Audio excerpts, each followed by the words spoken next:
Assalamualaikum warahmatullahi wabarakatuh. Jumpa lagi dengan saya dalam mata pelajaran Akidah Akhlak. Mari kita berdoa terlebih dahulu. Bismillahirrahmanirrahim. Dalam pembelajaran kita kali ini, kita akan belajar tentang iman kepada kitab-kitab Allah Subhanahu wa Ta'ala.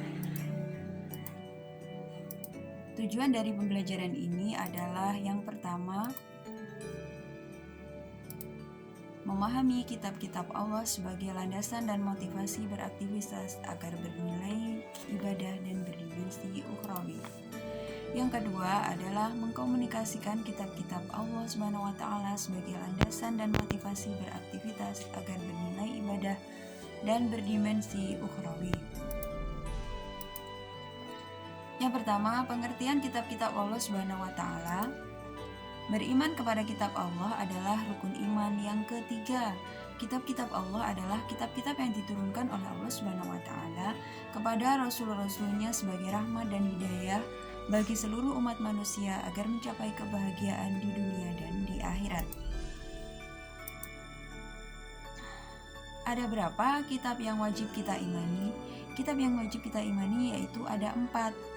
Apa saja? Yang pertama adalah kitab Taurat, yang kedua adalah kitab Zabur, yang ketiga adalah kitab Injil, dan yang keempat adalah kitab Al-Quran. Yang pertama adalah kitab Taurat. Kitab Taurat diturunkan dalam bahasa Ibrani yang artinya syariat atau perintah.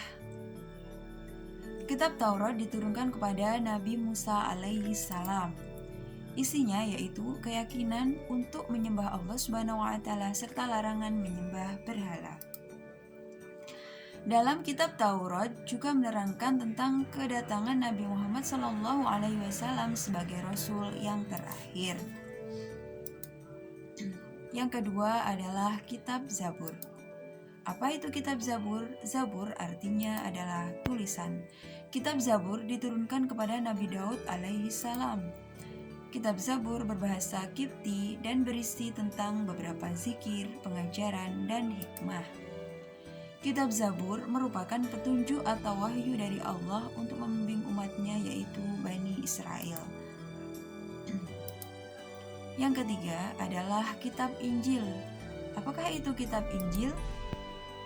Kitab Injil diturunkan kepada Nabi Isa alaihi salam, yaitu putra dari Bunda Maryam. Kitab Injil berbahasa Yunani yang dalam bahasa Arab berarti al-basyirah atau kabar gembira.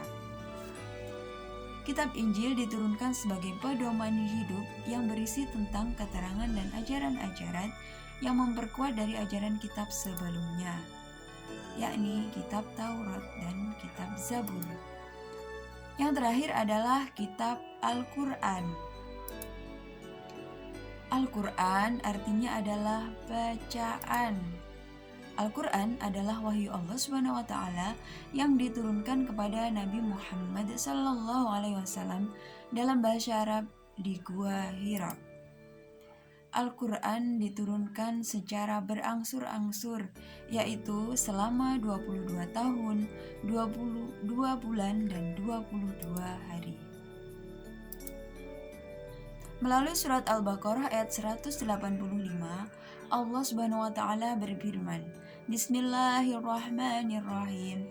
Syahrul Ramadan alladzi unzila fihi al-Qur'an hudan linnasi wa bayyinatin minal huda wal furqan. Artinya, di bulan Ramadan di dalamnya diturunkan permulaan Al-Quran sebagai petunjuk bagi manusia dan penjelasan mengenai petunjuk itu dan pembeda antara hak dan yang batil.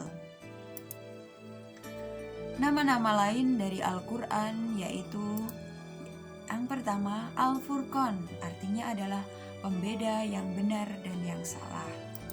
Yang kedua adalah Al-Tanzil, artinya yang diturunkan. Yang diturunkan kepada siapa?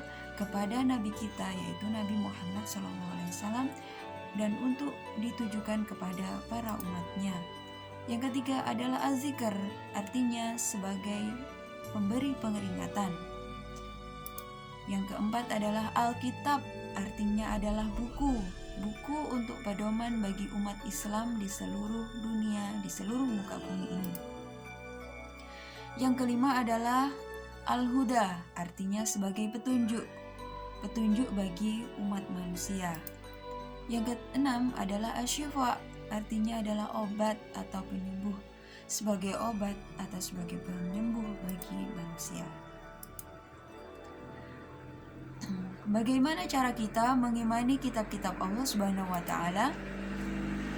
Mengimani kitab-kitab Allah berarti mempercayai bahwa Allah Subhanahu wa taala menurunkan ajaran-ajarannya dalam sebuah kitab kepada nabi dan rasul untuk dijadikan petunjuk bagi manusia. Kewajiban manusia terhadap kitab-kitab Allah Subhanahu wa taala diantaranya yaitu yang pertama, mempercayai adanya 4 kitab-kitab Allah, yaitu adalah Zabur, Taurat, Injil, dan Al-Quran. Yang kedua, mempercayai bahwa seluruh kitab datangnya adalah dari Allah Subhanahu wa taala. Yang ketiga, membenarkan berita-berita tentang kitab-kitab terdahulu dalam Al-Quran. Yang keempat, mengamalkan hukum-hukum dari Al-Quran. Karena apa? Karena Al-Quran adalah penyempurna dari kitab-kitab sebelumnya.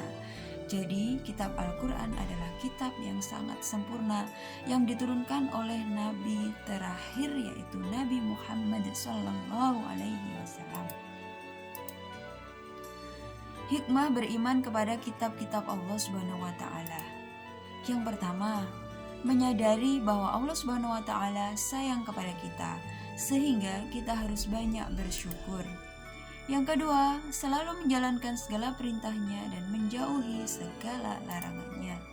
Yang ketiga, meyakinkan bahwa Islam adalah agama seluruh umat manusia.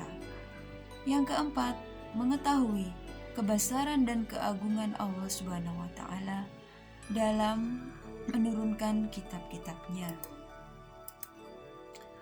Nah, dari pembelajaran kita kali ini dapat kita simpulkan, yaitu beriman kepada kitab-kitab Allah adalah rukun iman yang ketiga.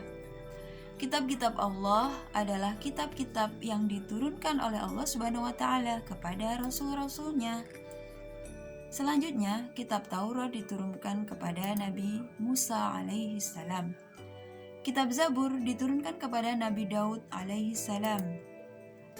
Dan kitab Injil diturunkan kepada Nabi Isa alaihi salam. Dan yang terakhir adalah kitab Al-Quran diturunkan kepada Nabi Muhammad sallallahu alaihi wasallam. Nah, anak-anak, semoga pembelajaran kita kali ini dapat bermanfaat bagi kita semua untuk belajar kalian. Terima kasih. Wassalamualaikum warahmatullahi wabarakatuh.